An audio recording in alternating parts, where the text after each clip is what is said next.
นี้แมนวิดีโอสอนเกี่ยวกับวิธีการเข้าสู่ระบบหุ่นยนต์หน้าทำอีกเปิด E5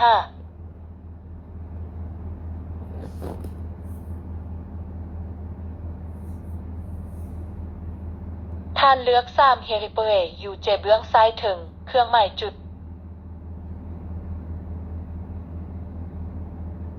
หลังจากนั้นท่านเลือกตำแหน่งนั้นแม่นแล้ว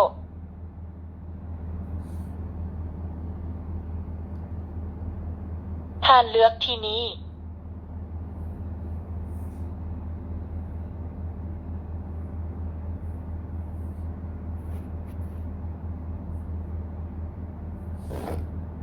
ในที่นี้ท่านใส่คำศัพท์ต่างๆที่แสดงอยู่ในรูป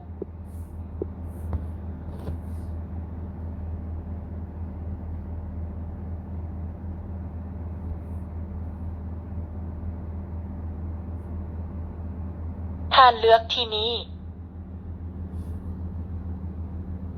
ที่นี้ท่านสามารถใส่ข้อมูลเข้าสู่ระบบและรหัสผ่านเครื่องหมายจุด